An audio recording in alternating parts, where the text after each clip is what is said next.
That's weird. That's weird. Kind of weirding me out.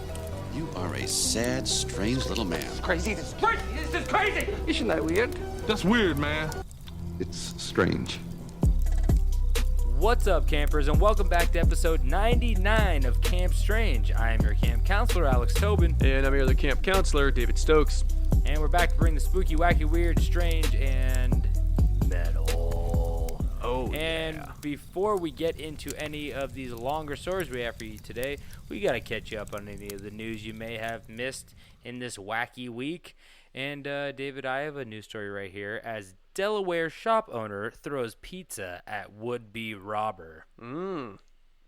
So this guy, he was running a pizza place in Greenwood. It's called Stargate Pizza. Ooh, I love those little off-branch. Good. I'm sick of pizza chains. I want Stargate pizzas. I want pizza places with like weird themes. You know. Yeah. Kind of like Pizza Planet.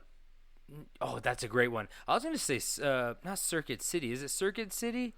What's the place in Burbank that has like it's all alien themed out? Oh, Fry's. Fry's Electronics. I don't know if Fry's are everywhere, but I know that most Fry's have themes or whatever. Oh, I think every single Fry's has a different theme. Oh, really? Yeah.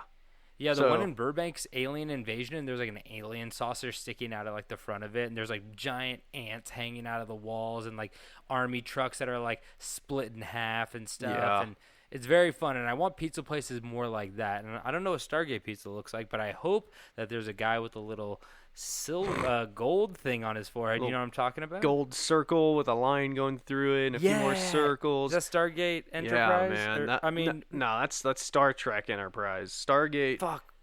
Stargate SG-1. No, I think that's it. I think that is it because they had Stargate Atlantis. I remember that. Oh god. These are all the TV shows that you watch during the day when you're sick. Yeah, I mean, I really liked the first movie when I was a kid. It probably didn't hold up too well. You know what's crazy though? What?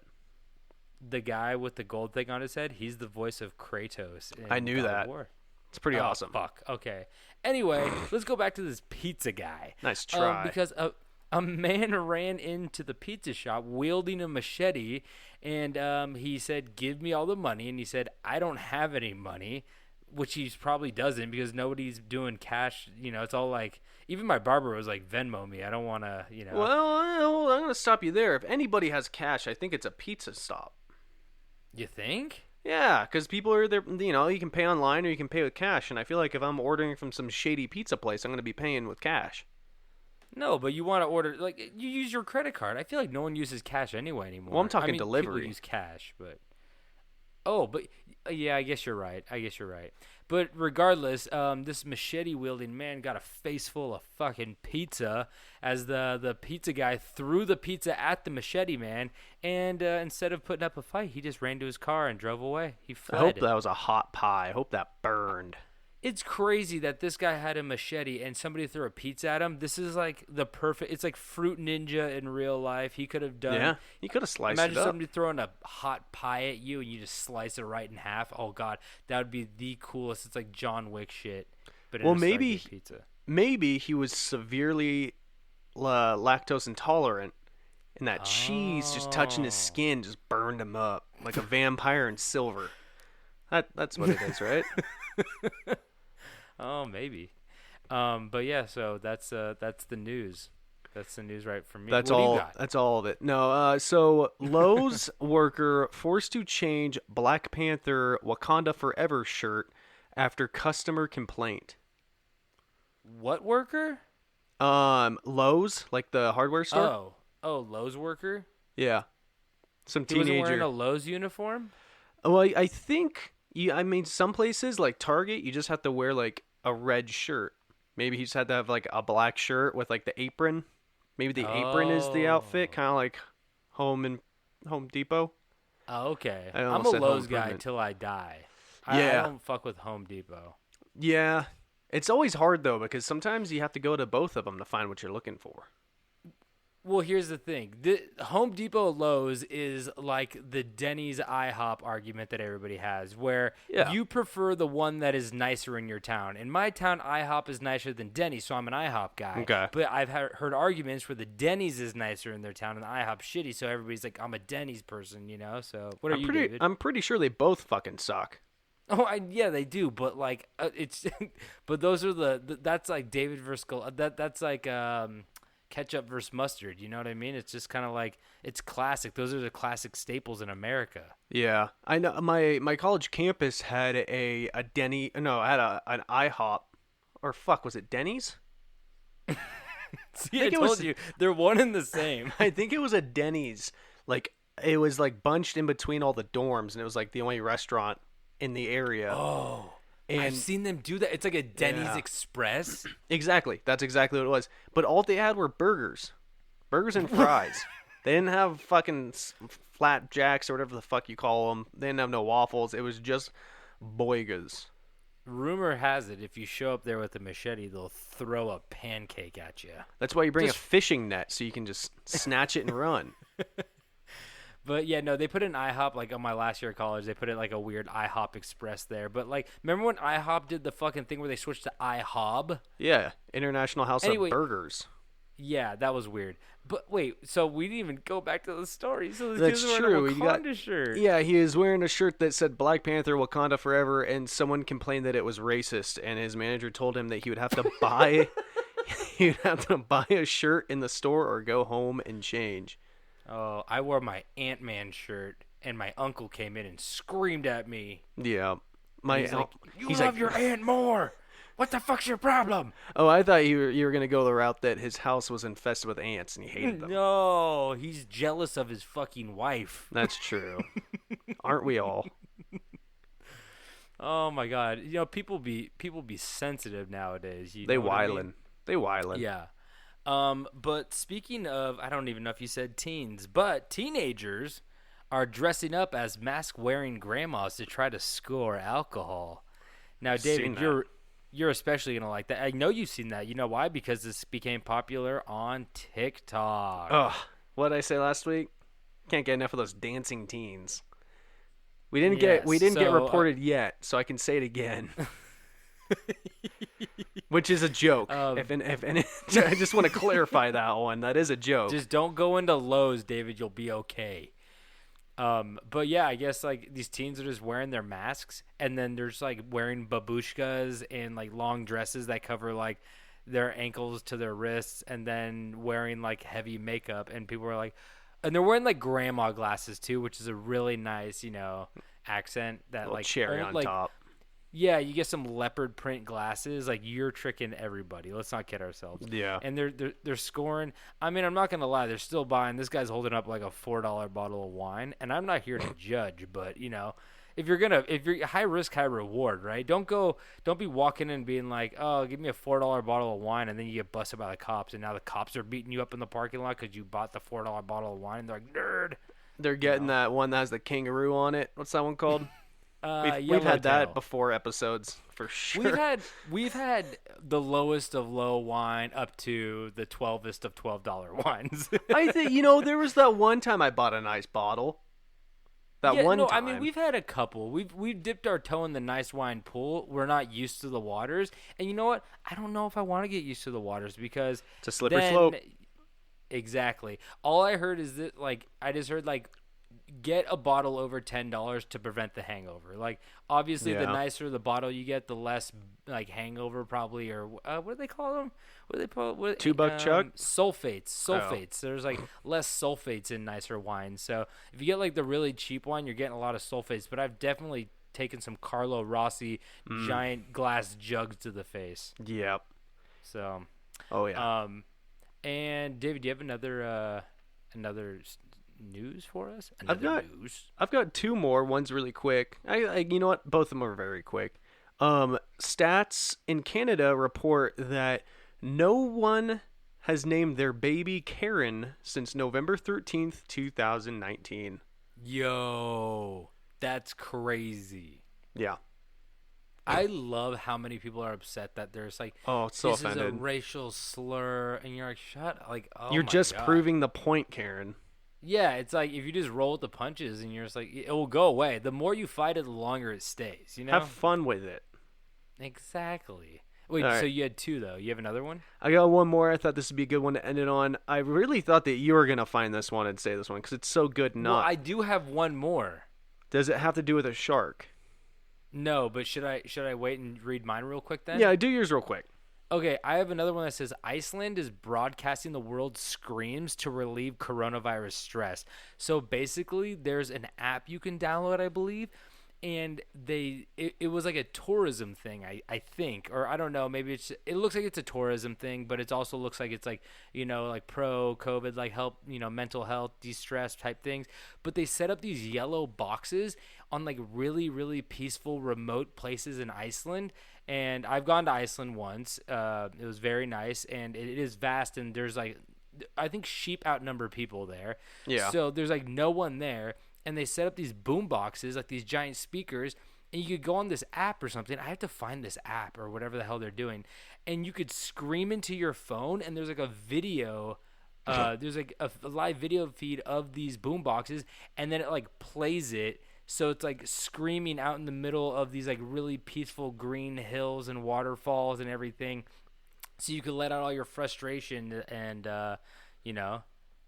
not be heard, but nature is around. So that's healing. But it's Nature cool. always wins.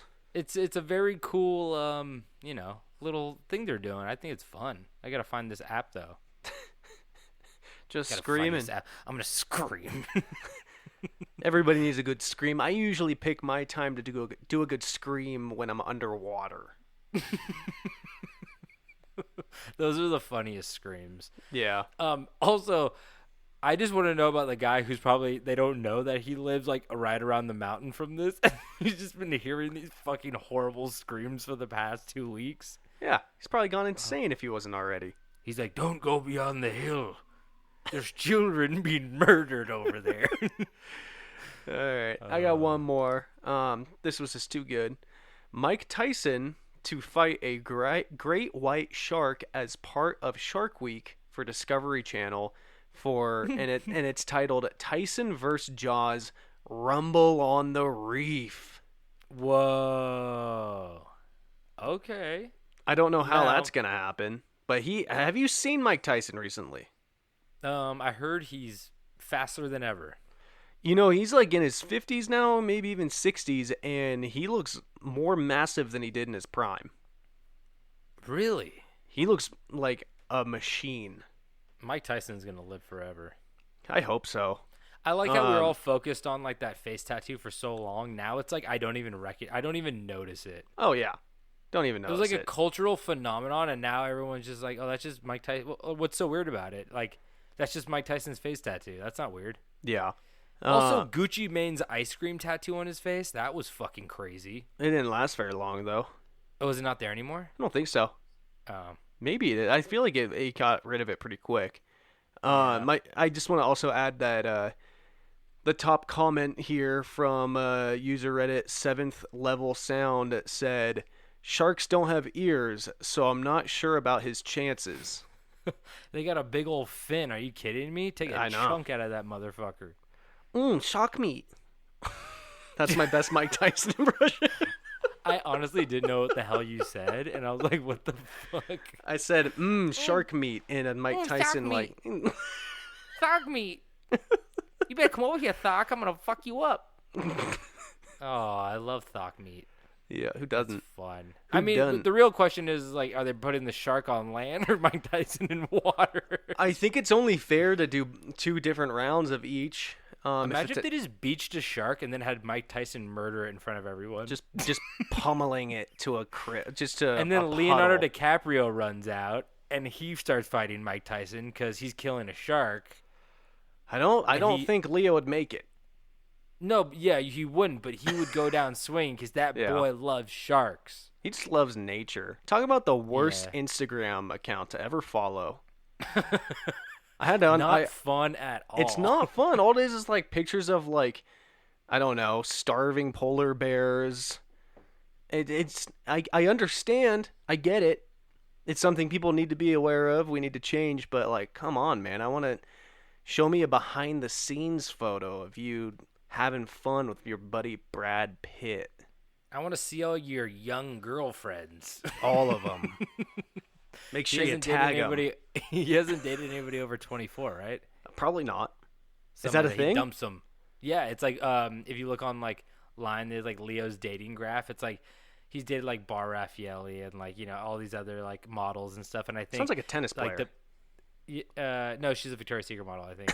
But I don't know. There's no way of knowing that. But like once they like hit a certain age, I guess like most of them like the highest number he's had is like 25 or 24, which is like if you're Leo, like whatever. I don't. If that's your thing, no one gives Michael Douglas shit. I wouldn't be upset if Leo dumped me on my 25th birthday or whatever. I heard he smells like BO because he doesn't believe in like deodorant and stuff. I don't care. I'd still lick his armpit. Anyway, I would be his deodorant. Anyway, I think you guys are caught up on any of the news you might have missed. So let's get into these stories. But before we get into these stories, we gotta tell you drink some coffee, drink some Spring Hill Jack. It's good for you. It makes you strong, makes you fast. SpringHillJack.coffee. Drink it. No one else submitted a shout out. I didn't look at the email. Fuck. I'm kidding. I doubt anybody did. We've only gotten one of those. Oh look, your we mom don't says, charge. David, change your panties. They're covered in poop again. Oh, David, I'm sorry. My mom said that?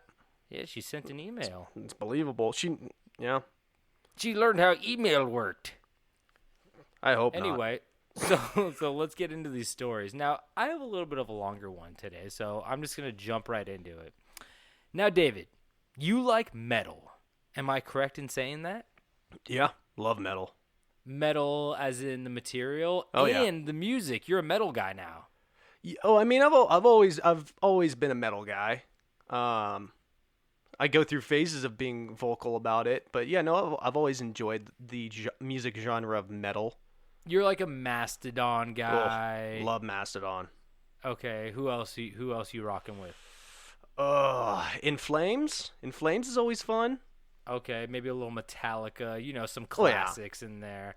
There's such a big gap between like Metallica and like new age metal that's like Mastodon. So it's like sometimes transition. Sometimes it's hard to call that's like calling Elvis rock and roll to me in a way. Exactly. Not saying, yeah, you're it's very different today. Yeah, well, that's a perfect transition because my next sentence is, well, as you probably know, that in not only metal but all music there are subgenres. Like EDM. EDM, literally, I don't touch with the 10-foot pole because I'm like, oh, what is this? This is like EDM, and they're like, no, this is deep house. I'm like, what's that? They're like, this is tropical house. This is dubstep. And I was like, oh my god, there's so many. It gets really crazy. There's so many subgenres of EDM, but the story I'm about to tell you today is about a metal group from Norway that not only created their own metal subgenre, but also created a whole shit ton of chaos, death, and destruction in their wake, all in the name of being edgy. Let's get into it, as this is the story of the black metal band Mayhem. Now, have you ever heard of Mayhem? Yeah, I've heard of Mayhem. So, Mayhem, I've listened to some of their music. I'm not going to lie. There's some metal that I can get behind. There's other metal I can't really get behind.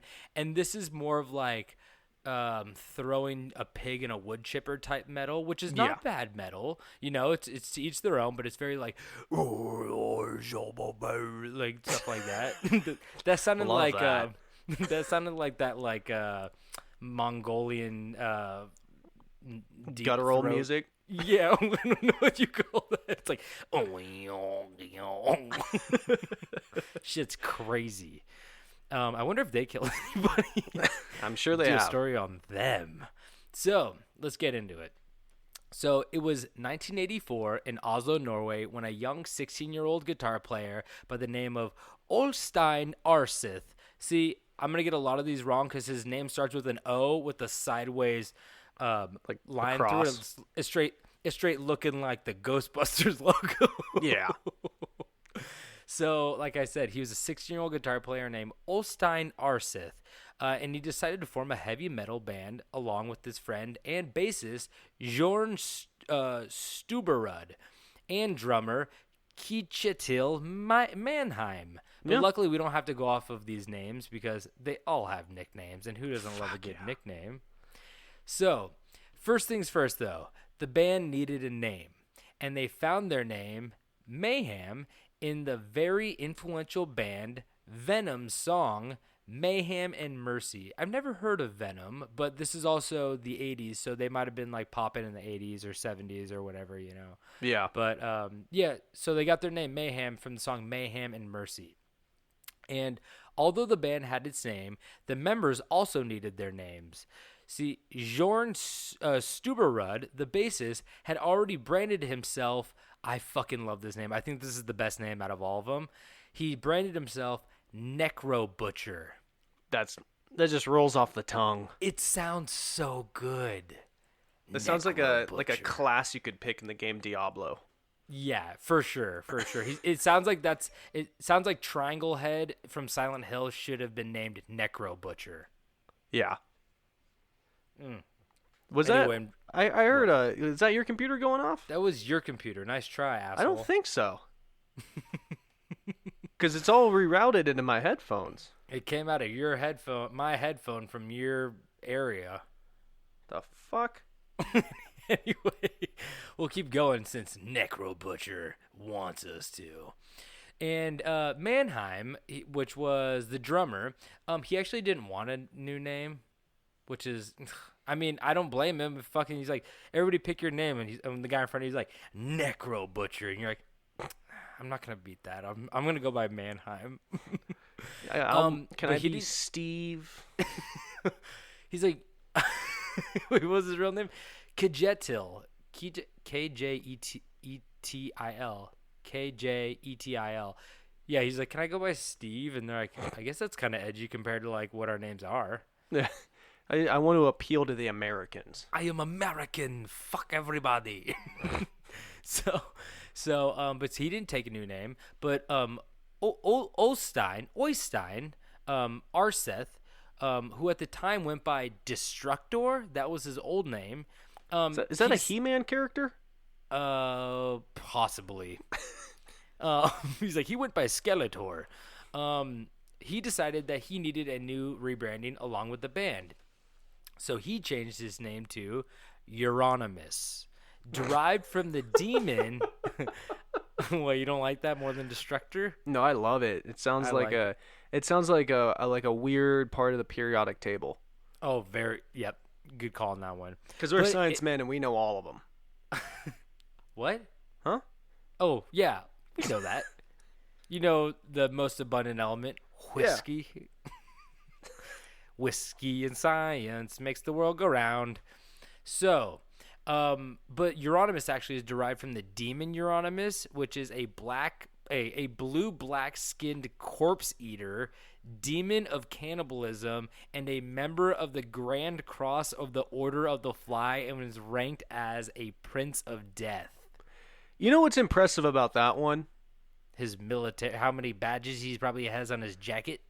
I feel like you've really got to do your research to find that one. That's not like a common demon. Like, you've got to really be diving deep into the satanic, like book or whatever. Okay, yeah, that is true because the internet's not around either. So like he's definitely like checking out all these demons. But if you listen to this podcast at the time, he would know the best demons that you could meet in hell. He's probably tried to meet them. So now that the band was set, the young group of kids looking to play fast, dark, and loud music were ready. But little did they know they would pioneer a new subgenre of heavy metal, as well as create the legend that will go down as the most hardcore band in history. So Mayhem began by playing cover songs by Black Sabbath, Venom, Motorhead, but later ended up recording their first demo called Pure Fucking Armageddon. Love it. I have to say, I don't love metal that much, but I love the names of stuff in metal. Man. Like the band so names, good. the song names, That's one thing Like I we love about talked about. Mastodon is like you just look through the song titles and they're amazing. It's like pig fuck maggot stomp, and you're like, oh my god, that sounds crazy. I'm gonna play this at Thanksgiving. So so after the album released, Euronymous, who at the time was singing lead vocals along with Necro Butcher, decided that they needed more experienced singers and ended up recruiting 2 session vocalists, Eric Norheim, known as Messiah, and Sven Erik Christensen, known as Maniac. So, after one live show with the new singers, Messiah ended up leaving the band and Maniac was replaced. But shortly after the loss of both lead singers, drummer and founding member Kijatil Steve Mannheim also decided to leave to focus on other things. So the band was somewhat lost as all but 2 left. You know, it was just the guitarist Euronymous and the bassist Necro Butcher with no lead singer or drummer. And although they quickly replaced their drummer with Jan Axel Blomberg, known as Hellhammer, they still found themselves without a frontman. But soon enough, they would receive something in the mail that would change their lives forever. Also, Hellhammer. We didn't talk about Messiah, Hellhammer, Maniac. All pretty good. Those are Messiah's good. Okay, but what I would like your, the rest of them. What would your name be? Oh my God. Can I give that a little bit of thought? Yeah, take some time. I don't want to go premature on this one. Yeah, I'm gonna think about this. Okay. So you see, their demo, Pure Fucking Armageddon, was out in the world of heavy and death metal, and it caught someone's attention. A young man by the name of Per Ying Olin was impressed by the band and wanted to audition to be their lead singer. So, in order to do that, he knew he had to get their attention. And one day, when Euronymous was opening his mail, he received a package that contained Per Ying Olin's singing demo. Singing's more like... So that's kind of his like the vocal singing. demo. His vocal demo. It's still singing. But that's not all that was in the box, as Euronymous soon found toward the bottom of the box a dead, rotting mouse crucified on a tiny cross. This guy's for real. Like, he's not fucking around. He's not fucking around. And although initially irritated at the gesture, the band quickly forgave the ordeal once they heard his voice, and they needed to make him their new lead singer. So they just like quickly fell in love with his voice. So Swedish vocalist Per Ying Olin chose his band name rather quickly, as he called himself it before joining the band. So this is like a lifestyle name for him. This isn't just like I'm a singer. This is like I'm this. Wait, the guy that sent a crucified rotting mouse he wasn't about the show. It was his lifestyle. Yes. I just want to clear that up. Oh, you're gonna find out more about him. But yeah. So his name that he chose was short, sweet, and simple. It was Dead. Oh. See, with Dead as the singer, the band's concerts became notorious from the beginning of his career. Dead was known to wear corpse paint, which involved covering his face with black and white makeup, but it wasn't because he wanted to look cool like legendary rocker Alice Cooper or Kiss, but because Dead actually wanted to look like a corpse, because Dead actually believed he was dead. Yeah. Yeah, I don't know. I didn't really know how to react to that. I mean, I have a little thing about that, how it's I think he might have had schizophrenia, because I talked about him earlier, but Richard Chase, who was a serial killer in Sacramento called the Sacramento Vampire, he believed that he didn't have enough blood in his body and that his bones were like backwards. Drying out. Yeah, and I guess he had paranoid schizophrenia, and I feel like this is what this guy had too, where he actually like believed he was already dead. Yeah. So Dead would actually bury his stage clothes in a hole and then dig them up again to wear on the night of the concert, so he would smell like he was actually buried. He would also like sleep in a coffin. He would also keep dead animals in a plastic bag and inhale the smells from the rotting carcasses for enjoyment, like we talked about the drummer from Slipknot. Yeah, Sean. P. Diddy Combs. I feel like it is Combs. What is his last name? It is not Sean Combs. It starts with a C. It's something like that. But I mean, the clown that's guy. another metal band you like. Oh I feel yeah, like they're all clowns, right? Yeah, sure. I don't know what they are. I wouldn't know what you call the guy with 6-inch nails sticking out of his face. Is he a clown? Pinhead? I don't fucking know. So to keep up with Dead, also during concerts, Dead would often cut himself with hunting knives and broken glass, spraying blood on the audience who were positioned behind the row of severed pig or sheep heads impaled on stakes in front of the stage. Man, they really went for it. They were ahead of their time. Exactly. I mean, somebody that like I could think of that would probably emulate the same level of commitment is somebody like Gigi Allen, who was like a punk rocker who would like get naked on stage, cut himself, smash bottles, punch fans, like fight them, like bite fans, poop in his hand, throw it at them, bleed on them, pee on them, like just crazy shit. And then when he died, there was like, bury me. He said like, don't wash my body and bury me in like my underwear and a leather jacket or something like that, or jockstrap and a leather jacket. That guy's fucking crazy. I'm pretty sure his birth name was Jesus. Oh, was it? Yeah. Because I almost did a story about him. I thought I did, but maybe it just wasn't long enough, so I ended up not doing it. Oh, you should do it. You should dive into that one. He's a very interesting fellow. Do you know about Gwar? I know Gwar the band. Yeah. I might have to do an episode about them because they have their whole like backstory about their like alien personas and where they're from and what they like, who they are. You could do like a little double one that's just like half and half, like just legendary rock or punk performers, and then split that episode in half. There's not enough information, you know? Yeah. But we got more information on Dead, of course, so we're gonna keep going. As one of the band members, his name was Occultus, would actually go on to say, Dead didn't see himself as human. He saw himself as a creature from another world. He said he had many visions that his blood had frozen in his veins and that he was dead. That is the reason he took that name. He knew he would die. So, yeah. I mean, we all do. Fucking crazy. I think he knew sooner rather than later. But like I said, Richard Chase thought he didn't have enough blood in his body and his bones were fucking growing backwards. And this guy thought his blood was frozen in his veins. So it's some kind of schizophrenia that this kid was suffering from. And it's sad that no one was able to like recognize it. Also, he didn't want to get tan at all. Like he avoided sun because he wanted to look as much like a corpse as he could, which is fucking crazy. You know, I just realized I'm pretty sure I know one of the big topics of this story now. I've been thinking about it. I was like, how do I know Mayhem? And now I'm almost positive I know exactly one of the big turning points of your story. You know where this is leading. And by the way, I can't stress this enough.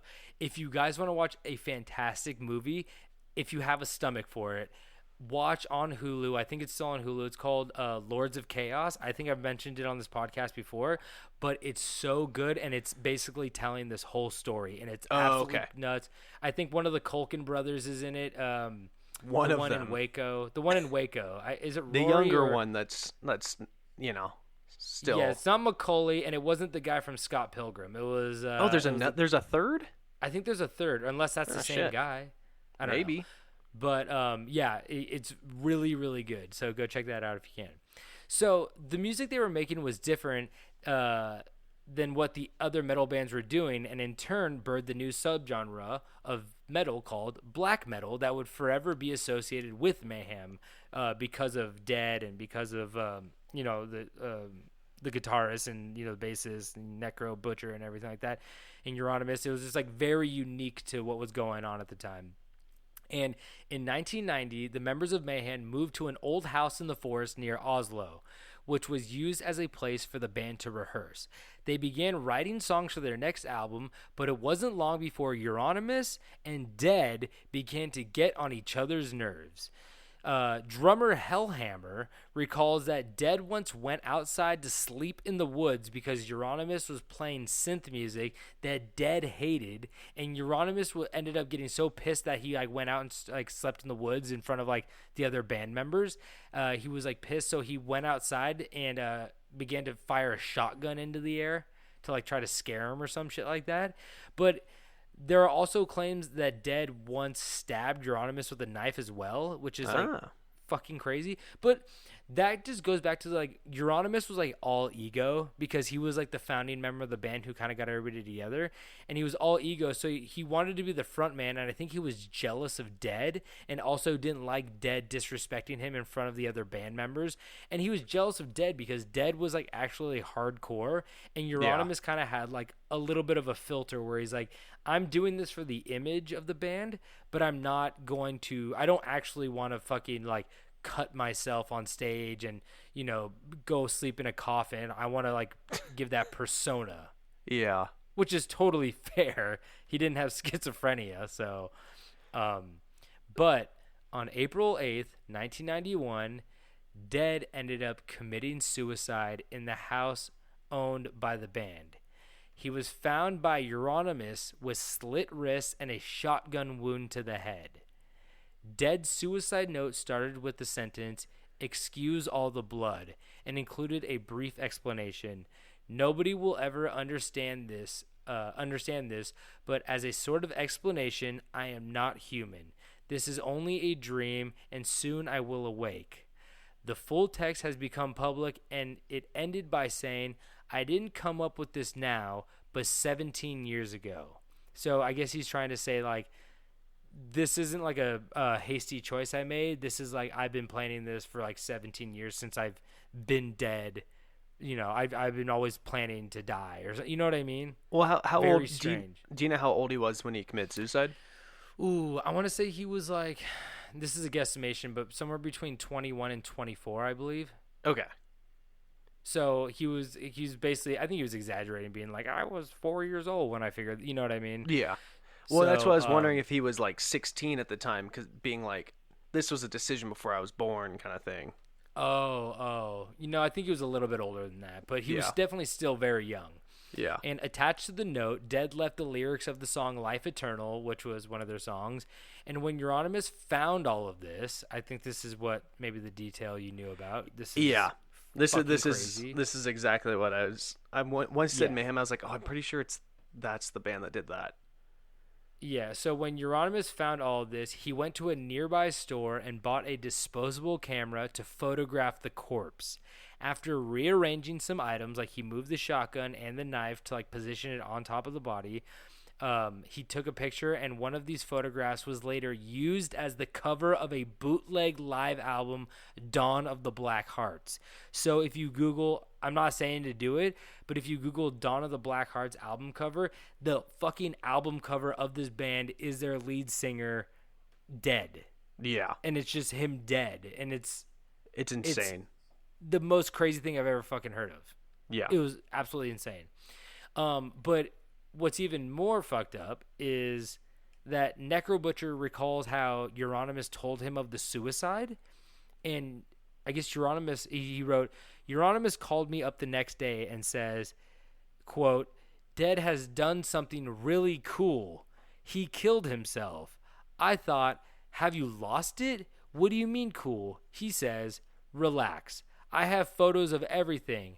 I was in shock and grief. He was just thinking how to exploit it. So I told him, okay, don't even fucking call me before you destroy those pictures."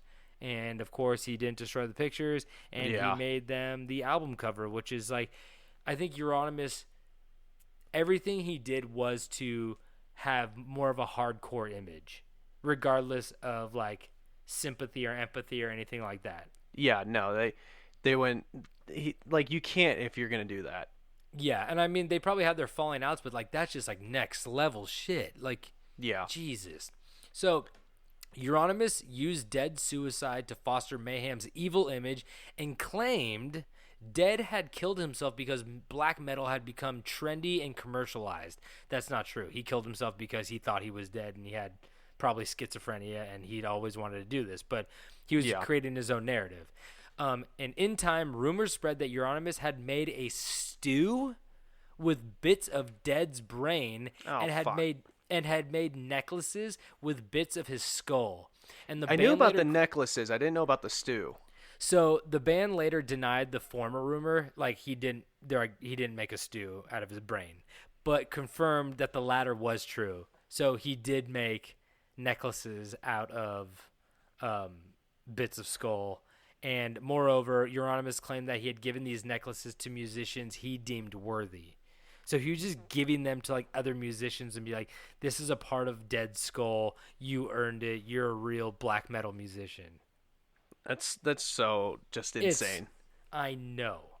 Don't worry. It gets crazier. Good.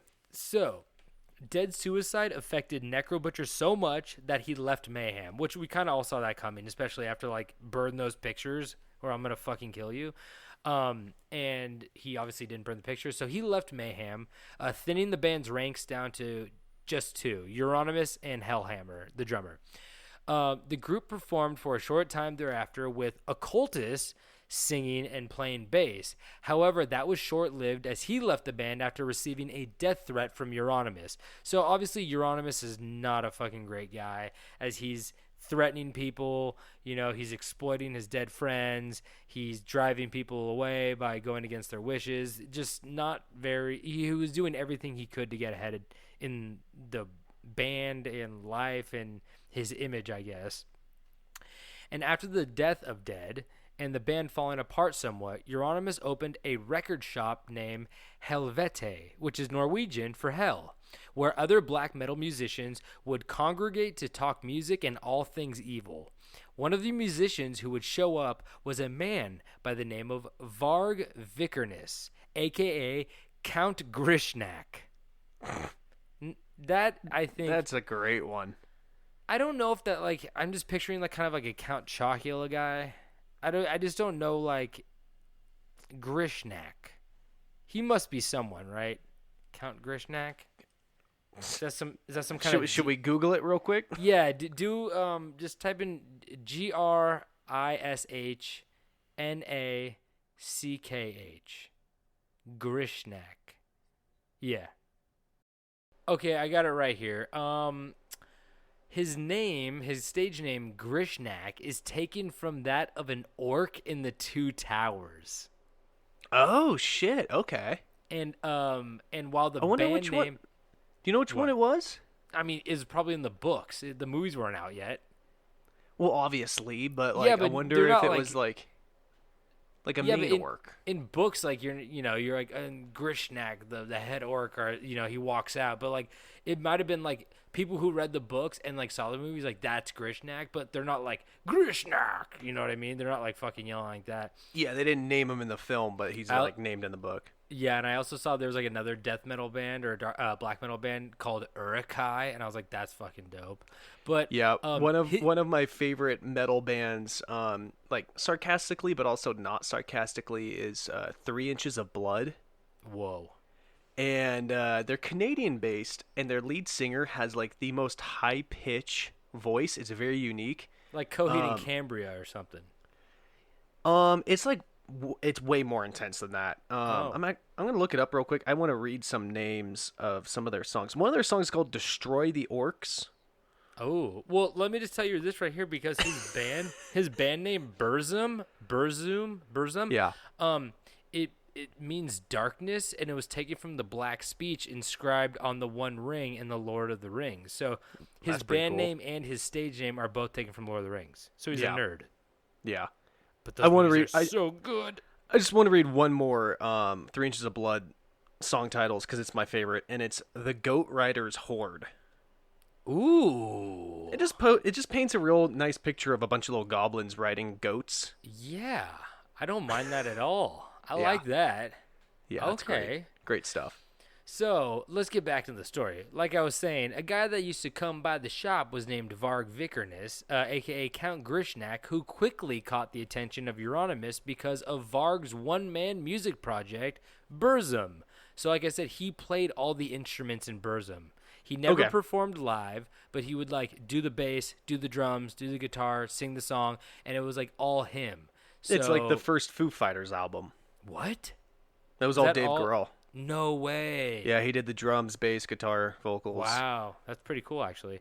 Yeah. So Varg quickly became a member of Mayhem as the bassist.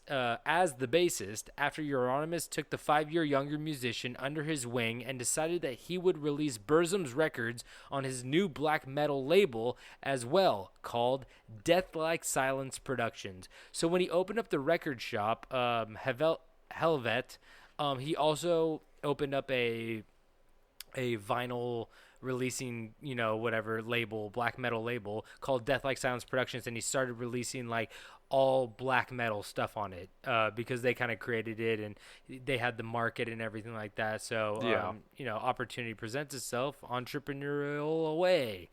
So the band worked for a while as they wrote music and released records, but soon enough, things began to fall apart as friendships turned to rivalry.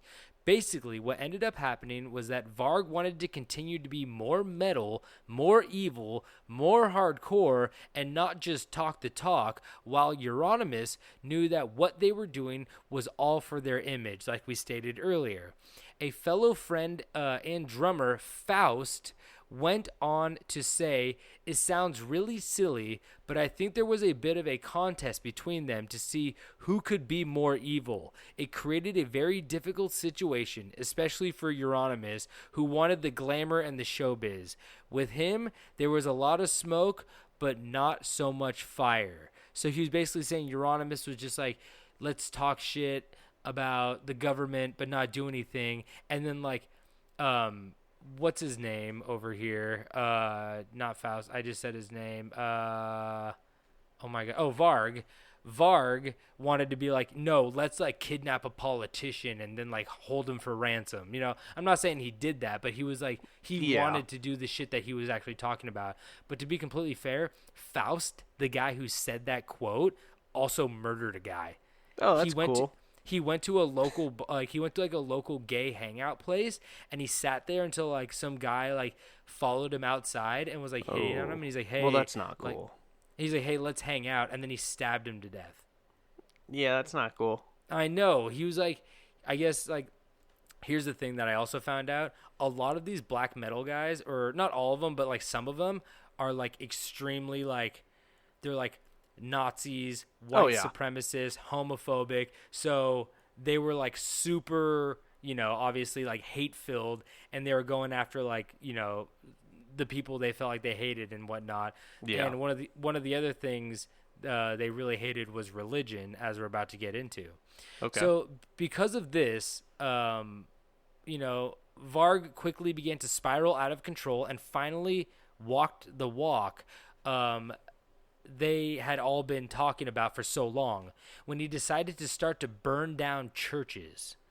You see, on June 6, 1992, the 850-year-old Fantoft Stave Church in Bergen was destroyed by arson, and once Varg got a taste, he wasn't able to stop. This church, the Fantoft Stave Church, is so fucking cool looking, and he burned it to the fucking ground.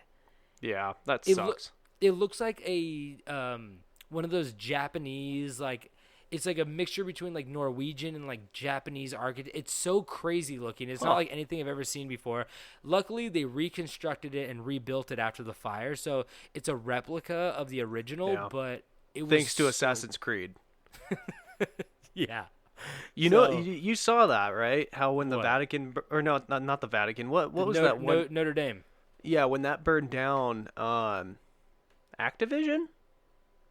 Is that who owns Assassin's Creed? Either Ubisoft or Activision, something like, or they're the same. I don't know.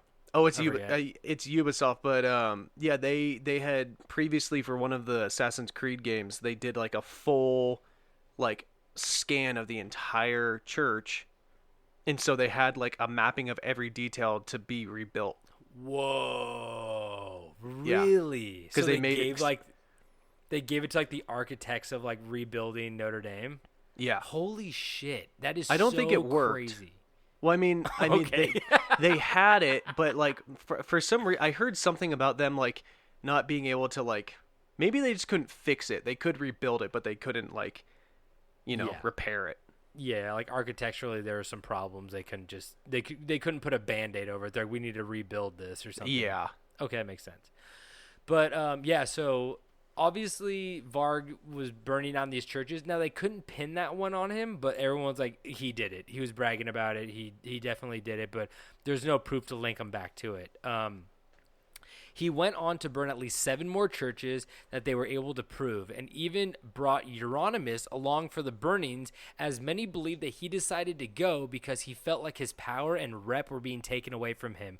So basically, Varg was going around burning these churches, and Euronymous was like, fuck, like, I'm supposed to be the leader of black metal and like the hardcore one, and Varg's like the hardcore one, so I'm going to go with him and try to burn down these churches with them, even though he didn't really want to in the first place. Yeah. So Varg also stated that these burnings were not satanic, but instead revenge for the Christian desecration of Viking graves and temples, which is like a weird, like, out. He's like, I'm not satanic. And like, that's not the problem. The problem is you fucking burnt down these churches. Like, I don't really care, you know?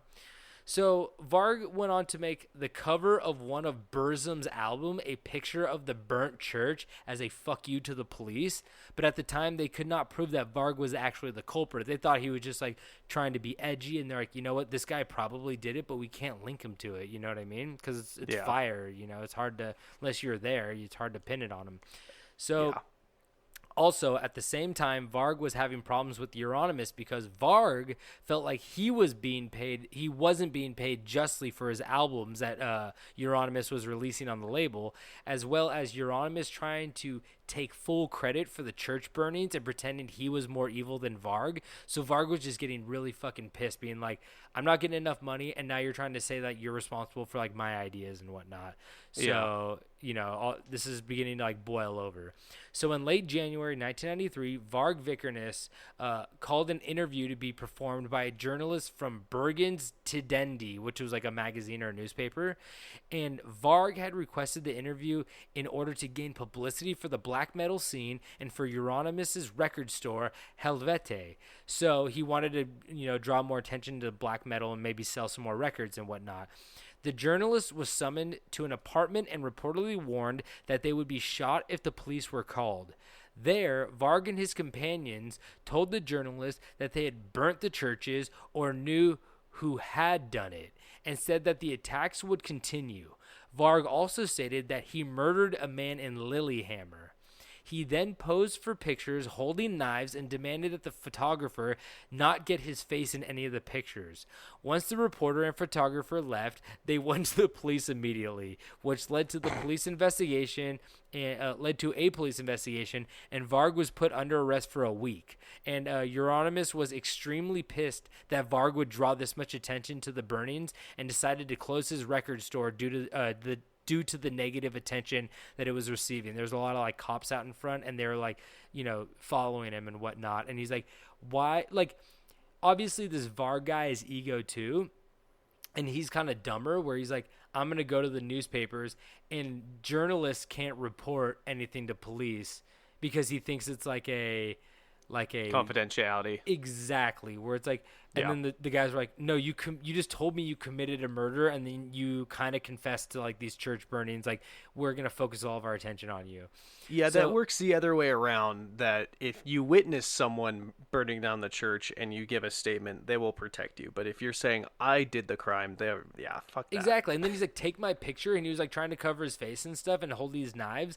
And they published the picture like the next day in the newspaper. He was arrested by then, but like you could see part of his face and shit like that. Yeah. So it's like so fucking stupid. Like, I don't even know what he thought this was going to get. Like, just send a random letter, like Zodiac type shit. Why are you like bringing him to your apartment and letting him see your face and everything and telling him your name? Yeah. So After a week in jail, police realized that nothing could be proved, even though they did suspect him, so they released him. Like I said, a lot of these guys are like, I did the church burnings, just like try to like get rep and stuff. So they didn't know to take it as like serious or not. Yeah. But Varg was out now and very paranoid, and that's when he heard news that Euronymous wanted him dead for talking to the media, and he freaked out.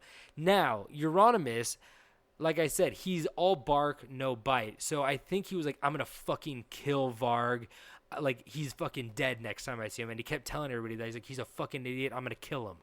And Varg was so paranoid and so dumb that he was like, oh my God, he's going to kill me. He's planning on murdering me and whatnot. And people were like, I don't know. And he's like, yeah, he's going to do it. So he says that Varg says that Euronymous had plotted to stun him with an electroshock weapon and then tie him up and torture him to death while videotaping the event. I don't know if Euronymous said that, but Euronymous is fucking stupid because he's the one who wants to be more hardcore, and he's like, I'm going to tie him up and I'm going to fucking torture him to death. And people are like, whoa, that's pretty hardcore. And he's like, you think that's hardcore? I'm going to fucking stun gun his balls. I'm going to take his eyes out. You know what I mean? He's just like, they're both like talking shit, and I mean, one is more likely to do it than the other. Varg is more likely to do it than Euronymous, but, like, it's just so dumb. They're just, like, they're guys who read Lord of the Rings, which is totally fine because I would do the same thing, but they're trying to act like they're, like, hardcore, like, gladiator, Viking, devil worshiper, you know, pyromaniacs. And then, like, I guess some of those are true, but it's like a self-fulfilling prophecy where if you speak it into existence, you have to do it, or, you know, you get a bunch of shit in that community. Mm-hmm. So on the night, August 10th of 1993, Varg and Snore Blackthorn Roosh, one of his buddies, Blackthorn, again, a pretty good one. I like that one. Yeah. They drove from Bergen to Euronymous' apartment in Oslo. Blackthorn stood outside smoking while Varg climbed the stairs to Euronymous' apartment on the 4th floor. Varg said he met Euronymous at the door to hand him a signed contract. So Euronymous sent Varg a contract and said, sign this and you'll be off the label. I believe that's what he did. He's like, sign this, I'll give you your money and you'll be off the label. I don't want anything to do with you anymore. You're like fucking up this whole thing for me. I had to close my record shop because of you. I don't want to know you anymore. So apparently Euronymous was trying to get out of this deal with Varg, and Varg was so paranoid that he went there to hand him the signed contract, but when he stepped forward and confronted Euronymous, who was also very paranoid at the time, panicked and kicked him in the chest. Then such an easy maneuver. They think that they're just a reflex. They think that they're like Viking Roman warriors. You know, like, you couldn't just throw a punch. He's like, no, I'm gonna chest kick him into a hole. Oh yeah. So Varg claims Euronymous then ran into the kitchen to fetch a knife. The two got into a struggle, and Varg stabbed Euronymous to death. His body was found in the stairwell on the 1st floor with 23 stab wounds, 2 to the head, 5 to the neck, and 16 to the back. Varg contends that most of Euronymous' wounds were caused by broken glass he had fallen on during the struggle. After the murder, though, Varg and Blackthorn drove back to Bergen, and on the way they stopped at a lake where Varg disposed of the blood-stained clothes. The next day, Varg was arrested, and the police found 150 kilograms of explosives and 3,000 rounds of ammunition in Varg's home. Varg claimed it was self-defense, while many disagree, stating that it may have to do with either the death threats, girl problems, money issues, or a pride and power struggle. Blackthorn, the one who drove Varg, was sentenced to 8 years in prison, and Varg got 21 years, which is the max you can receive in Norway. That's insane. I know. But also, I mean, the second you try to get rid of the evidence, like throwing your clothes in the lake, I feel like that's like, that rules out any form of self-defense, in my opinion. Like trying to cover it up. Isn't that kind of what we talked about? Remember when we talked about the Carney cult, when they cut off the Yeah. head and hands, and then they're like, you were trying to hide his identity, and they're like, no, we were taking his head for a souvenir. We were going to give it to a friend. I'm like, that doesn't sound fucking better, but I guess like under the law, if you're trying to cover it up, you might get more years in prison. So they tried Yeah. to go with like that route, which is fucking crazy. And in 2009, Varga was released and is now out and is a self-proclaimed, of course, white power Nazi piece of shit who, which is no surprise, honestly, because he kind of sucked before that anyway. And I thought you were going to say he came out as a reborn Christian. No. Apparently, he just got like arrested again for doing some like hate crime shit. Great. Yeah, exactly. Great It's guy. like 21 years. Maybe we could have a couple of exceptions, you know? Yeah. But in the end, sometimes it's just better to be yourself and not try to act cooler than you are, because there are always a group of people out there where you can be the cool one if you just take your time and find that right group. But if being yourself is hurting people, spewing hatred, and burning down art, then maybe next time you start a fire in a church, take your time and maybe forget where the exit is. Beautiful. I Beautiful. wanted to add something to this story Yeah, what's up? to do with black metal. Oh, tell me. If you guys are ever looking for some easy entertainment, please go on YouTube, look up the band Immortal, and they have 2 music videos that are just so incredible. I used to watch them all the time because they're just so fucking hilarious. So Immortal, Call of the Winter Moon is a good one. They had to have been filmed on like the first VHS recorder you've ever seen. And another good one is by Immortal, Blasherick, and then it says Mighty Raven Dark. Those 2 music videos are some of my favorite videos in existence ever. They are so fucking funny. Oh, they're funny? Oh yeah. Oh, interesting. That first one I was saying, the Winter Moor or whatever, it's like the band's running around in the woods with their face paint. They've got the black and white face paint, and they've got like witch hats and like torches, and they're like doing weird poses. It's just pure.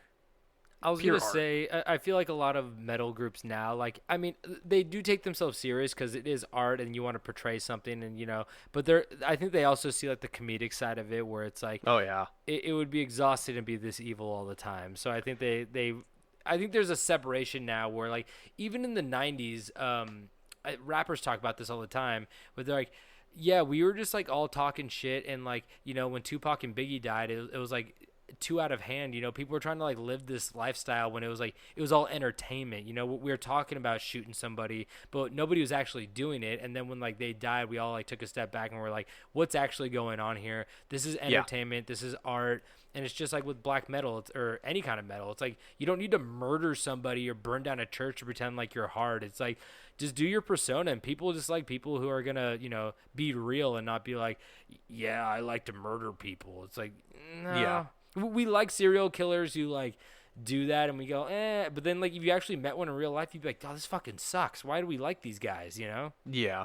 So I've got 2 points on that one, and one is I used to work on the Talib Kweli podcast, and when we had Rapper the Game on it, he actually talked a lot about the whole how he growing up in the rap scene, thinking about the whole like murdering each other thing was like cool, and he came to like a huge revelation of like how that's not how you're supposed to do stuff and all that. It's a really good interview. And then going back to the humor of metal, the band we talked about earlier, Mastodon, their music video for the song Motherload is great.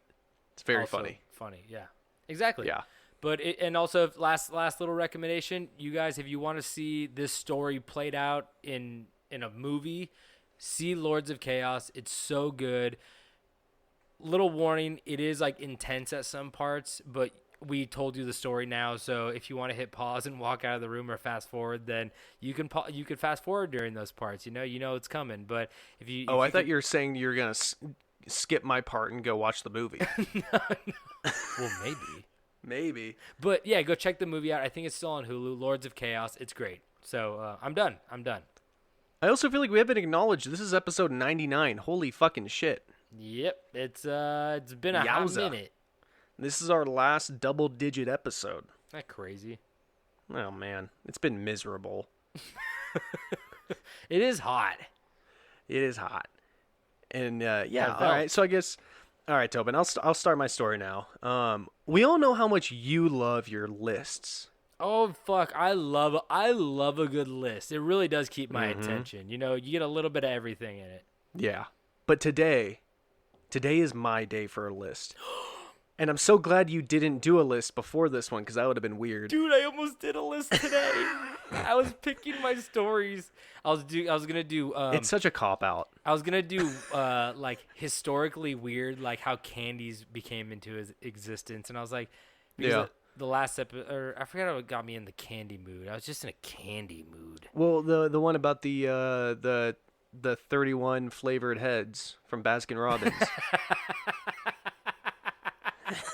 Fuck that bubblegum ice cream shit.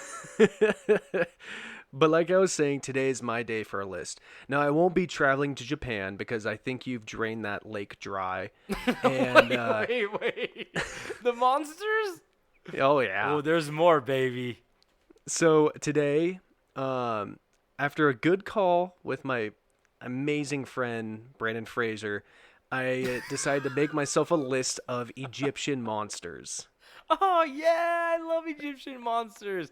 And I love Brendan Fraser. How do you not? Bring the mummy back. Bring it back without Tom Cruise. We don't need your stunts, little man. Yeah, go. That was too far. Shove him in a sarcophagus. Let him break his leg on Mission Impossible. We don't need him. Yeah, Harrison Ford broke his leg on Star Wars. Oh yeah, got shut in a fucking one of those doors that goes up and down.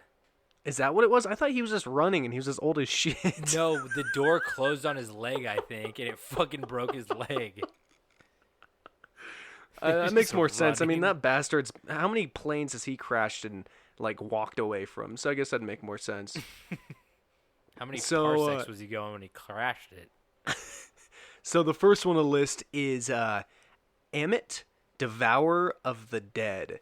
Whoa, he eats all of our dead? So, you know, that sounds pretty awesome, right? Well, you can't fathom how cool this dude is until you hear what he looks like. So, Amit, the Devourer of the Dead, is a mythological chimera.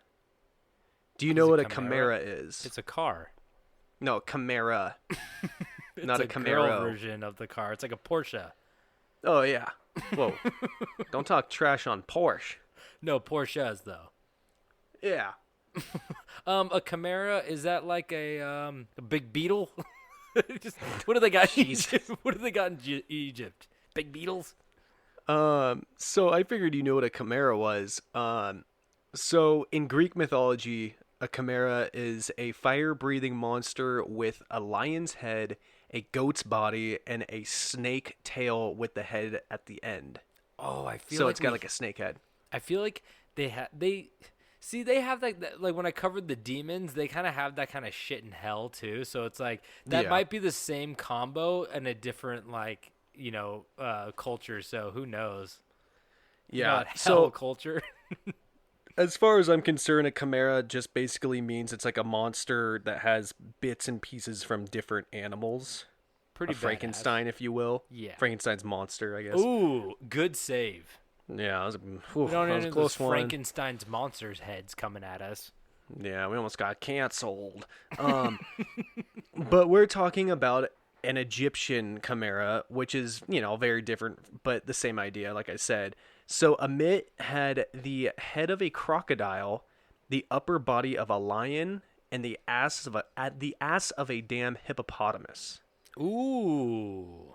So he caked up. Yeah. Oh, he dummy caked. And this might seem like a random combination to you guys, but it gets these parts from the most man-feared wildlife of Egypt. Those were like the three ones that killed the most people. And you said it was crocodile, hippo, and lion. Yeah. And, for the people that don't know this, like, if you somehow haven't heard about it, hippos are insanely dangerous. Oh, I'm pretty sure in Africa they've killed, like, they are the number one killer of people in Africa is hippos. I've seen one chase after a boat. Holy fuck, they go They're fast. fast in water. I'm fast and as fuck, boy. They'll flip boats and just fucking chomp people like hungry hippos. Dude, they are hungry. And they ain't just eating white balls. Well, Maybe. Well, if I fall in there, then they're eating white balls. But yeah, no, hippos are insanely dangerous. They're not just the big old stinky boys who sleep in their own shit like we talked about in those Who do nasty... the propeller shit tail move? That's Yeah. pretty cool. If you guys remember, what was that, like 10 episodes ago? 5 episodes ago? Every episode. So, according to the legends, after a person has died, the Egyptian god Anubis would weigh the person's heart on a scale against a single feather from the goddess of truth, Mayat.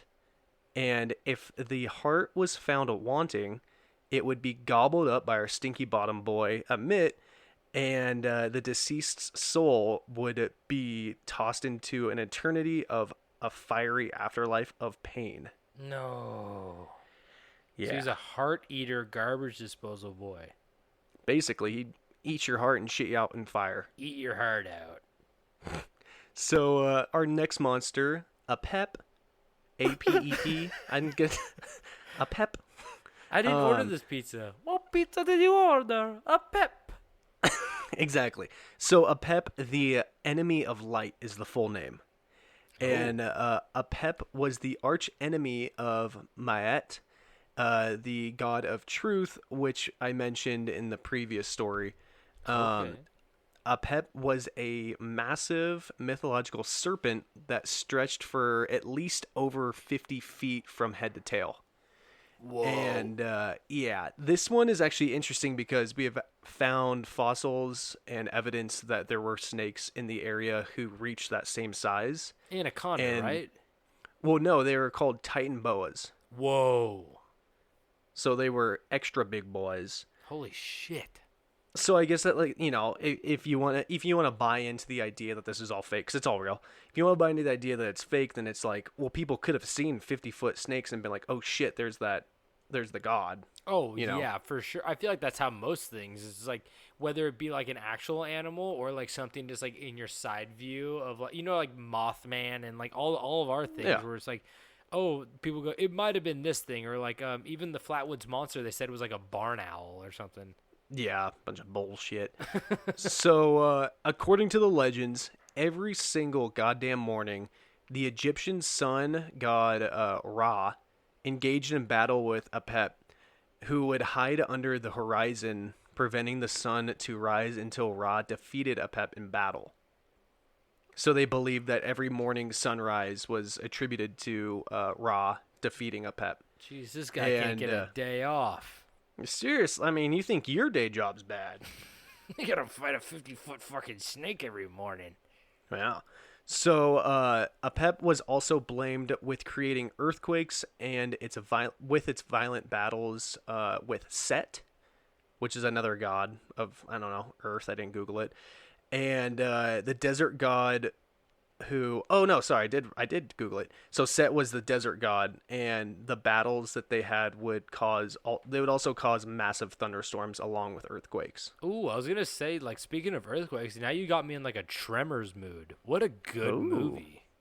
With those little snake boys. They're like snake boys. They cause earthquakes, you know. They're more like worms. They got sand there. I'm thinking New Mexico and Egypt have a lot in common. Yeah, you know, Tremors is a classic. Yeah, I don't care what you say. Bert's Classic. the best. Burt Reynolds? No, I think Bert. He was a character with the hat, and he was in like all 6 Tremors, and he's the only person in all 6 Tremors. But God, he probably made so much money. I'm sure Tara Reid made an appearance or two. Yeah, she's probably like, please, can I be the worm? I'll do anything. Please. So, the next monster on the list we have is Binu, the bird of fire. So, bird of fire, you might think that sounds familiar. That's because this bird, Binu, is commonly believed to be the ancient source of the Phoenix myth. Oh, really? Yeah, they think that's where it came from. So Ooh. Binu the bird god was a familiar with Ra, and the god who fought for your goddamn sunrise. So be thankful for Ra. Oh, it's too hot today? I guess I don't gotta fight the fucking snake tomorrow if you're gonna keep complaining. I don't have to fight the fucking snake. You think I like fighting the snake? You think I like it? I got a full of pepper pizza sitting in my bed. I get to stay in bed all day. Fuck you. I don't care. I got all Tremors movies lined up. I could sit there all day. I got Bert 1, Bert 2. I don't even call them Tremors no more. Just Bert movies. So Binu was also the animating spirit that powered creation.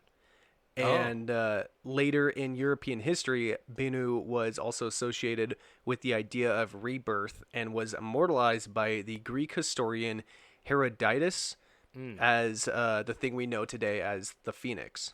Yeah, that makes sense with the rebirth because that's like what a phoenix represents. From what I've seen in Harry Potter. Mm-hmm. Mm-hmm. Remember how gross that little fucking bird was? I didn't like that.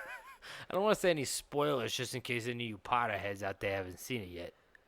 You know, I liked it when he flew in with that goofy ass hat and that dinky little sword, but I didn't like it when he turned into that ugly little bird. I don't think I've seen it in a while. I don't remember any of that. Jesus. Yeah, when Harry Potter is fighting the Basilisk, that big ass snake. Oh, okay, we're drawing a lot of comparisons right here. Is Bert full circle? Bert is in it. Bert is the head wizard. You're a wizard, Bert. But yeah, no, he brings Harry the hat. I don't know why he brings the hat. He doesn't fucking need the hat. But he also, he hides the sword in the hat. Then Harry pulls the sword out of the hat, and then he dies. The bird dies in like the next one, or maybe the same one, and then like he like poofs in the flame and he falls. I was gonna say, doesn't Dumbledore grab the fucking bird and then it burns him? Snaps and everyone it. thinks he's dead, and he goes, "You suck in this life," and he snaps its neck. And then he's like hanging on the edge of the cliff, and he goes, "Run, you fools!" And then he falls in the Balrog. Fly, you fools. He says, "Fly, you fools." You're right. Which makes more sense with the bird. Full circle. This isn't a Harry Potter Lord of the Rings crossover with Burzum.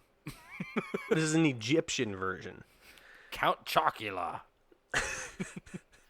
This is so convoluted. It's fucked up. I don't even know what I'm doing anymore. So I just smoked so much meth. Where am I? So the next monster on my list is El Nadaha. I think you said The Siren of the Nile. Okay. Oh, wait. Okay. I'm interested. I'm in. Yeah. Now, in my opinion, your body of water ain't shit until you got yourself a monster of some sort. And El Nadaha has more of a recent origin compared to like the 5,000-year-old span of the Egyptian mythology. And just within the past like century, so stories began to circulate in rural Egypt about a beautiful voice that calls to men by name who were walking the riverbanks of the Nile River. Bird, bird, bird, bird. Oh, Bert wouldn't fall for that. That's a damn tremor. Wait, are you talking about... Are you saying L as in the Spanish L, or is this one word? As in the Spanish L. What? But I mean, it's probably short for like Eleanor or some shit. It doesn't have like a, it doesn't have one of those little wiggly lines above it or whatever. Bert, were you ever married? Yeah, her name was Eleanor. We don't talk about her no more. Her name was Tara Reid. She became a monster. Bert doesn't say we don't talk about that anymore. The random guy that dies in the next scene says, "Yeah, we don't talk about that anymore." You're right. Yeah. Bert wouldn't address his own problems, never. So, you know how the story goes. Men hear the beautiful voice and come running, dying to find the beautiful woman that would lead them, dying. The victims would get closer and closer to the voice only to fall in or be dragged into the water and drowned in the Nile. You know what the Nile is, right? It's a river. It's the longest river in Africa. Just making sure you're still awake. I tell you, you could throw a body in there and you won't see it till Kathmandu. I cannot tell you where Kathmandu is. Nepal? Don't curse. Don't say nipples on here. You get Bird all excited. So next on the list is the Beast of War. Whoa. The Griffin. Oh, I know the Griffin. Yeah, you do. Now, the legend of the Griffin belongs to many cultures, and it's hard to pinpoint the origin. Wait. But Okay, this is too fucking creepy, actually. I'm thinking about it. We keep drawing all these comparisons to Harry Potter. What is Harry's house name? Gryffindor. Oh, my God. Gryffindor. We're busting this shit right at J.K. Rowling. You have a lot to answer for. You appropriated that culture. Canceled. Again. Yeah, she's already been canceled. She made every character gay, and then she said something else about, like, trans people, and then she's, like, stealing Egypt, and... Yeah. I don't know what she's doing anymore. We love No her, one then we does. hate her. I vote Bert for 2021. She's putting a little something in her tea. I don't know. She's British, right? Anyway, sorry, Griffin? Now, the legend of the Griffin belongs to many cultures, and it's hard to pinpoint the origin. But the oldest writings of the beast were mentioned in both ancient Iranian and Egyptian texts. And it's not been proven to which one came first because they can't tell what actual dates the writings came from. But with a relatively short 1,424 miles between Iran and Egypt, it could honestly be that the beast traveled between the two because the motherfucker has wings. Yeah. I'm sure most people are aware of the Griffin, but in case you are not, the Griffin is a nether chimera, and that, you know, like the other ones we talked about. And the Griffin has the head, wings, and talons of an eagle slapped onto the body of a lion. Whoa, wait, I thought a Griffin had the head of a lion. No, it's eagle. Oh, is it? Shit. Yeah. Okay. So with both lion, A little less scary. I'm not as I don't scared know, of man. a beak, but I am scared of the lion's paws. So but the eagles are so twitchy. They're always, you're right. you know, snapping their neck around, looking around, all crazy. I've seen Alfred Hitchcock's The Birds, and people definitely Classic. be getting their eyeballs plucked out. What about Birdemic? You ever seen that one? Yo, I actually watched Birdemic. It was on Pluto TV the other day. Oh my god, so fucking good. Chef's Kiss. It's a masterpiece. I just gave Pluto TV a shout out. You're welcome, Pluto TV. I honestly didn't know that was a thing. They got Mystery Science Theater playing 24/7 on that shit. It's free TV. Go check it out. Yeesh. What? Yeesh. I grew up on that. What? Watching people watch movies? Yeah, with the Okay. robots. Tom Servo, what's up? So, with both the lion and the eagle being hunting creatures, the griffin served as a symbol of war, and it also served as the king of all mythological monsters. Yo, that makes sense. That's cool. Yeah, and it was and it's also a guardian of priceless and unimaginable treasures. And oh yeah, big money. I need to be friends with the griffin. Help me with my rent, please. Help me with my rent. My you know, water like bill. David Dobrik gives his friend Teslas. I need to get me a griffin friend. Here's half of that was gibberish. I don't know what you're saying. It's YouTube's. Oh no, It's the So, YouTube's.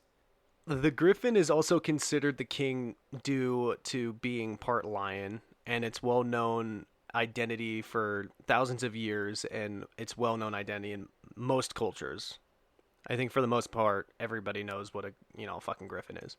One of my favorite jokes off Family Guy.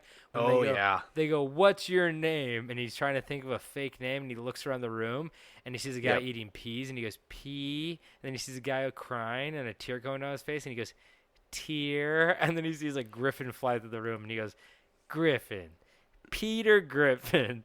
Oh shit! See, that's when Family Guy was funny. That was like season 2. When the animation was shit, but the jokes were on top. Yep. It's a trade-off. So, next monster, the Sir Popard, Harbinger of Chaos. Whoa. So, the Sir Popard is a strange example of a mythological creature. That is because the name of the creature was never officially put in writing. Huh? So they didn't actually know what its name really was. Like no one ever wrote its name. They would just they would have like paintings of it. It literally sounded like you were trying to interpret a picture into words. Say it again. What was the name of it? Sarah Poppard. Exactly. Yeah. But even without a name, this creature made many appearances in writing. If you haven't gotten it yet, the Egyptians loved chimeras. And because of that, we've got another one. And so the Sarapopard had the body of a leopard and the head of a snake. What? Which doesn't sound very good because you got that leopard that's so quick, but then the drawings, it looks like a giraffe. Like the snake is long. You basically got yourself a fast fucking snake. I could see it running and its head is like snapped backwards and it's flailing in the wind. Yeah, it's bouncing like something underneath like a fucking like a dislocated muffler underneath someone's car. It's like just dragging. I get it. So depictions of this creature were constantly found on multiple individual monster pictures and like, pottery and walls. So this was not necessarily one specific monster, but a species. They usually came with like multiple. It wasn't just like one big one that was like, it was like there would be like multiple of them in the painting. So one of the theories is that the Sarapopards represented the chaos and like the insanity of people lurking beyond the borders of Egypt during the pre-dynast period. So it almost seems like it was like a warning thing, being like, if you leave Egypt, like you're gonna see like this like insane barbaric like culture. That's like the Village. We got some Village shit going on, but probably with a better ending. But since these monsters were also featured in Mesopotamia, like their art from the same time span, in pairs with necks entwined, they thought maybe it would have something to do with vitality. Okay. But like people today aren't entirely sure like what they were. And I also wanted to touch on how cool the word harbinger is. He's a harbinger of chaos. A harbinger means the bringer, right?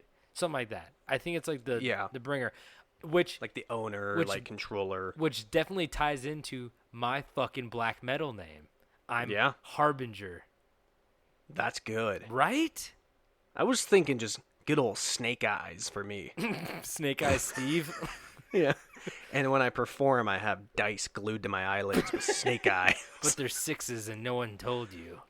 And I'll cut the head off a snake and wave it around like a towel. Ooh, spray the terrible audience. towel.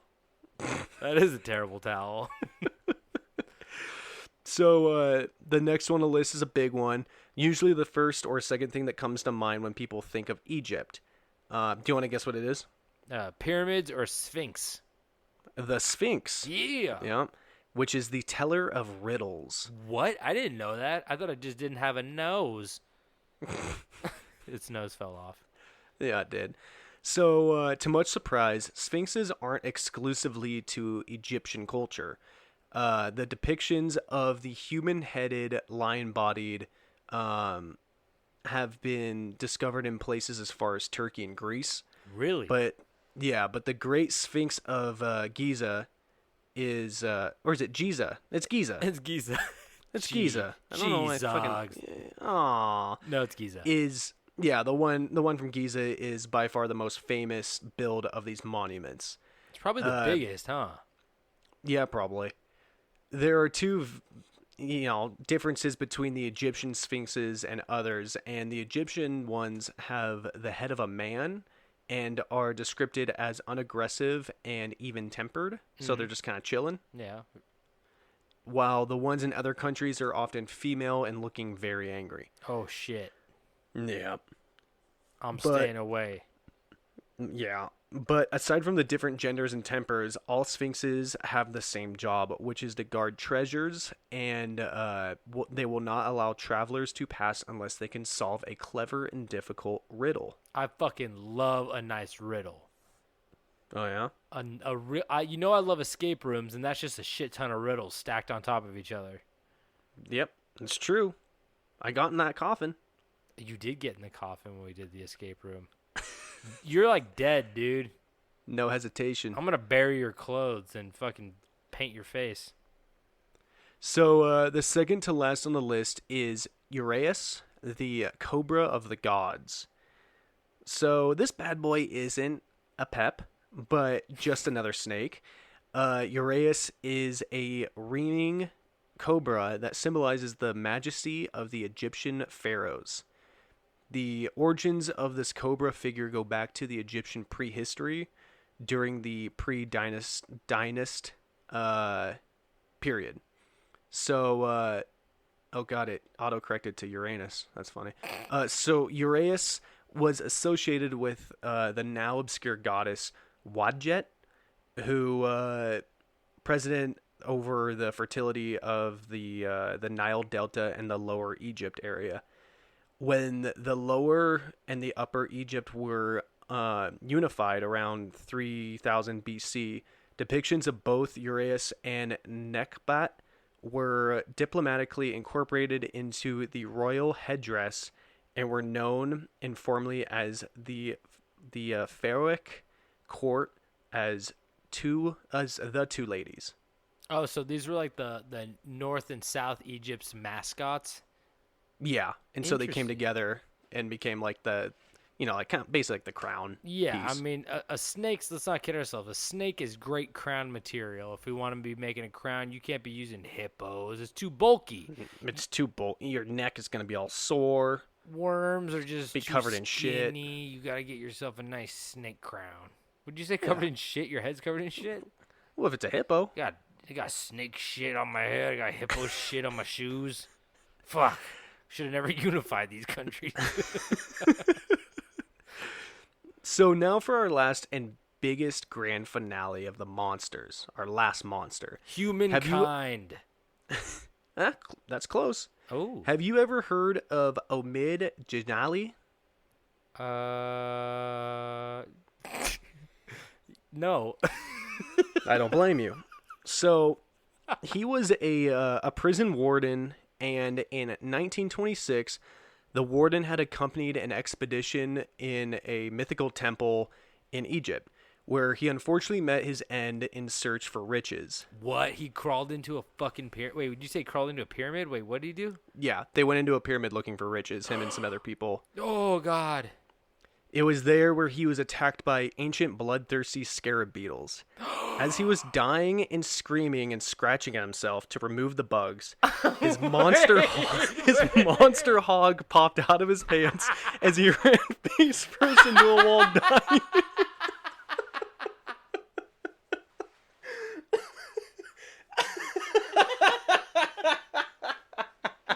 You motherfucker.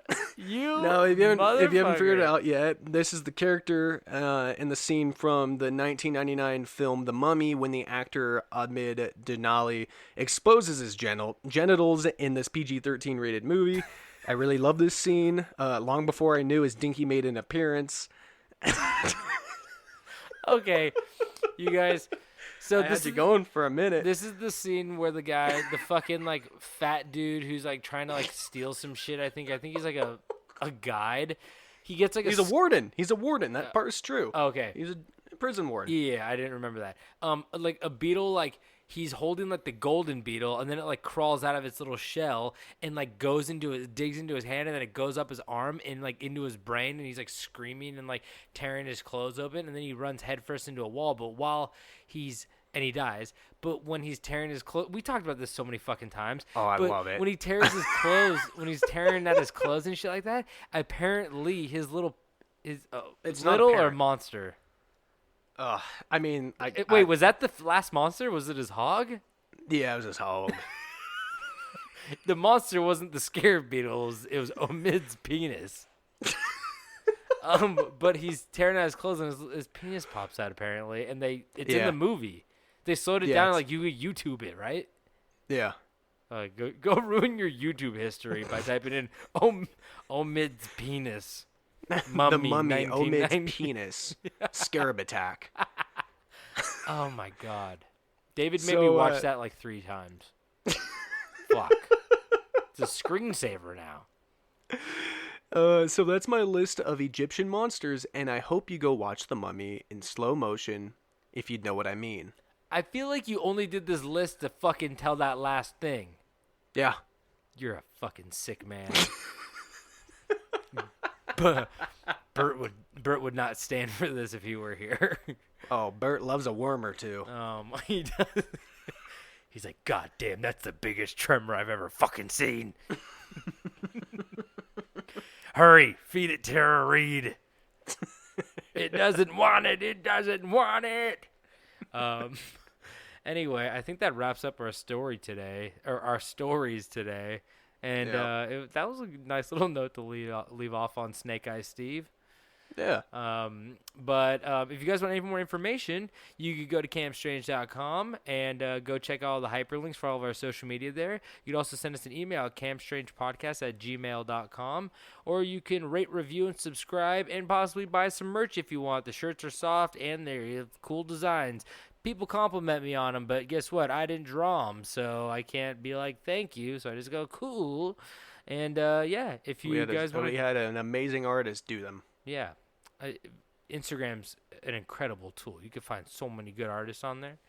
But, I think that wraps it up for today. So from the Harbinger, I will say thank you and farewell. And Snake Eye Steve, do you have anything to say before we head out? I know you want to get those scarabs out. Make sure you're zipped up when you're rifling through yourself. And don't forget to stay strange.